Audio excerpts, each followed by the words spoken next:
Well, two key fights that boxing fans want to see this year. As you mentioned, Mike, David Haye against Vladimir and or Vitaly Klitschko. And also Manny Pacquiao against Floyd Mayweather.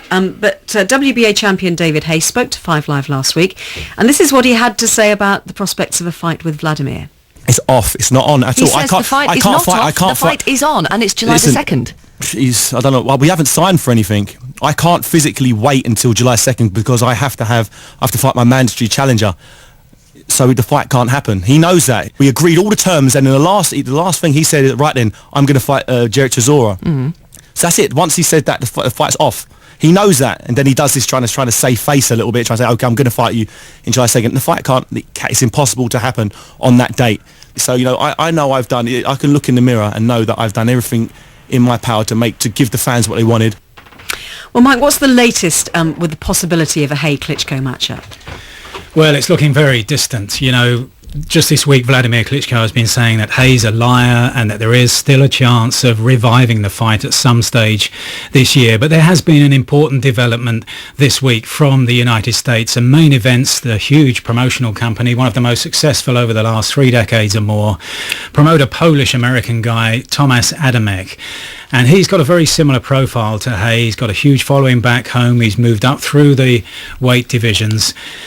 And he and his Main Events company have been in negotiations with the Klitschko camp about a big fight in Poland in September of this year. We're going to hear more details about that shortly, I know, but basically what that means is even though Klitschko has signed and it's sealed to fight another Briton, Derek Chisora, in Mannheim on April the 30th, he's already deep into negotiations for the fight after that. So the point for Haye being that there seems to be yet another window closing, if, of course, he's going to stick firm to his plan to retire in October, his next birthday. And what Vlad has actually said today is this: he's insisting that Chisora, and we'll hear talk a bit more about Chisora and Vlad a bit later on, but he's insisting that Chisora is the ideal warm-up for the Haye fight because Chisora's got a big mouth, he's a Brit, and he'll help sell the Haye fight. And he's saying there's no problem for Haye to pay one of his potential opponents something called step-aside money to fight me on July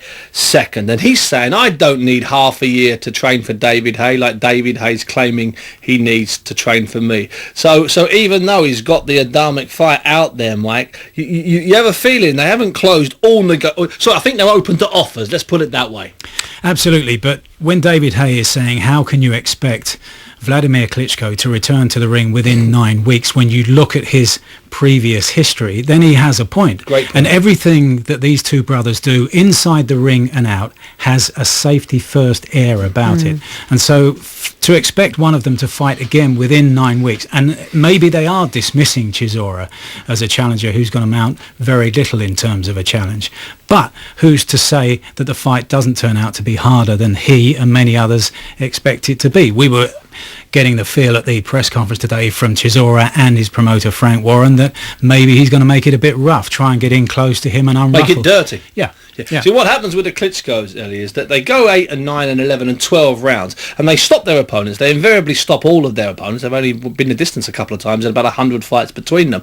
But they don't take a single risk. So whereas a Mike Tyson or even a Lennox Lewis would have got the guy out in 2 rounds, 3 rounds or 4 rounds, these guys don't mind going 11 and 12 rounds. And here's the really most important thing. The German fans, the 17 million that watch him on TV, the average gate of about 15,000 up to 60,000 that pay good money to watch the Klitschkos, they don't care either. And unlike here, they don't have a German press or German boxing fans screaming at Vladimir and Vitaly for not fighting Haye. We're the only country in the world that does down our world champions. Over there in Germany, they don't care who he comes in to fight. They're just going to have a lovely night out. It's that simple. And in so many areas of the negotiation, therefore, they have such a strong footing. Well, we're joined now by somebody who can shed a bit more light on the Vladimir Klitschko-Adamek fight. Kathy Duva from Main Events, one of the biggest promotional companies in the US, is heading up the team involved in the negotiations and promoting this fight. Good evening to you, Kathy. Good evening. How are you? Very well, thanks. How long have negotiations been underway for this fight? Let's see. What's today? Thursday? 1 week. Mm-hmm. And how much demand is there for the fight in Poland, particularly? This will be the biggest sporting event that has ever happened in the history of Poland. Not even close to anything else. So give us a bit of a background, Kathy, as to how this came about. Who initiated discussions and where we are right now. Well, Adamek was in line to fight a mandatory in a tournament, to become the mandatory challenger in the IBF, and he already was the mandatory challenger for Vladimir in the WBO. And so I got in touch with Shelley Finkel, who is one of the Klitschko's representatives, who I've known for a very, very long time personally, very well. He was very close with my husband when he was alive, and I asked him to meet with me to talk about fighting Adamek in the fall, rather than have to fighting Klitschko in the fall, rather than have to go through 2 tournament fights in order to become the mandatory in the IBF, as he was already the mandatory in the WBO. And also, I'd been made aware of the fact that there were 4 different soccer stadiums, or as you would say, football stadiums, opening up in Poland in preparation for the 2012 European Soccer Championships. These buildings were all going to be ready around from July to September of 2011, and it seemed to me it would be a golden opportunity to open up one of these stadiums with a fight like that, a big heavyweight title fight. So I asked him to meet me for lunch, and we did. And as I was on my way to the meeting, literally parked my car and was walking toward the restaurant, I got an email from our attorney telling me that the Hay fight had been moved to July 2nd, and that perhaps things were a little in jeopardy. So when I got there, I told Shelley I had heard about this, and here's what we were here to suggest, and I laid out for him the opportunities that are there in Poland, and how big this would be, and how big I thought we could make it. And by the time I was back to my car after lunch, he had called and said that he'd spoken to the Klitschkos and Bernd Bonte, and that they were extremely interested, and that they would like to get started right away on making a deal point memo to get the deal done. So, and where are you now then, a week on? We are literally waiting for the last draft of the deal point memo. We've agreed on all the terms. So you're very, very confident that this will happen in September in Poland, and they have agreed to travel? Yes, absolutely. In fact, from the start, that was kind of the premise of the negotiation. There's an opportunity in Poland in September. It's a one-time opportunity.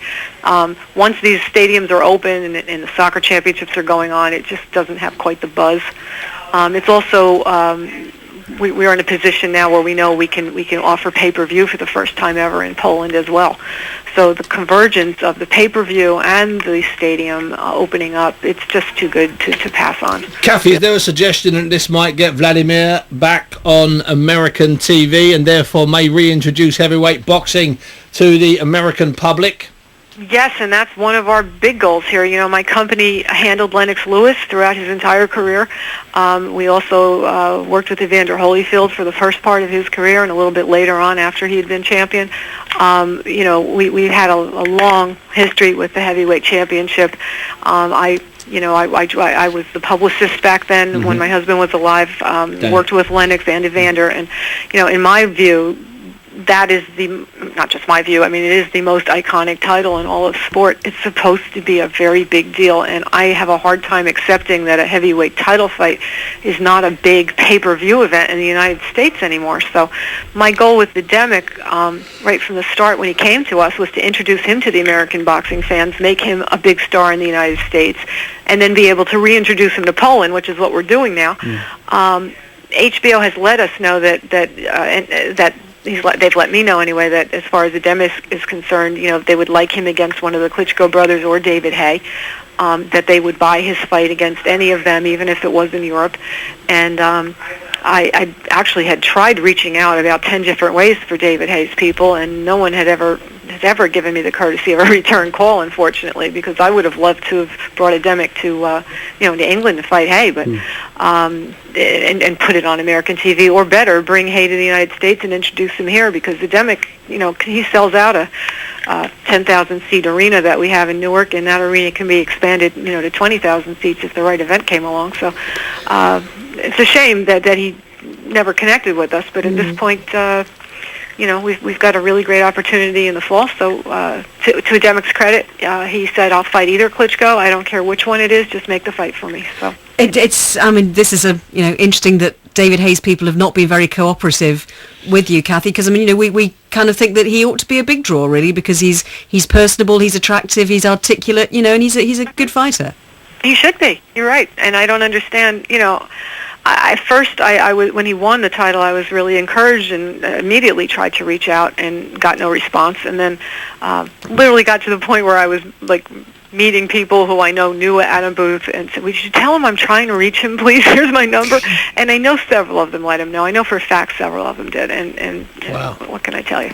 It's too bad. But and Kathy, over here, of course, we would be saying, well, look, if Adamek should beat Vladimir Klitschko or Vitaly, if it's Vitaly, then we would be looking at a potential Hay versus Adamek if he puts off his decision to retire. But will you be tied into options, as so many of the Klitschko's opponents are? In other words, that you would then have to go forward with a rematch or fight the other brother? We have agreed to that, but it's just one fight, and then my feeling is if Adamek, wins the first one, he'll win the second one. It's like if you solve the puzzle, you've solved the puzzle. Sure. It's not complicated. Absolutely. and for all the time that you've been involved, you mentioned Holyfield, Lennox Lewis, all the other great names that you've promoted down the years in your company. Right. Michael Moore as well, and Andrew Galata. So you know what the gut feeling is about these things. Is your gut feeling that this will happen? Absolutely. It's a sure thing. Kathy, great to talk to you. Thank you very much indeed for your time this evening. Thank you. Happy for your interest, and I hope we get to present that fight on pay-per-view in England as well. So do we. Thanks, Great Kathy. stuff. Kathy, thanks ever so much. That's Kathy Duva from Main Events.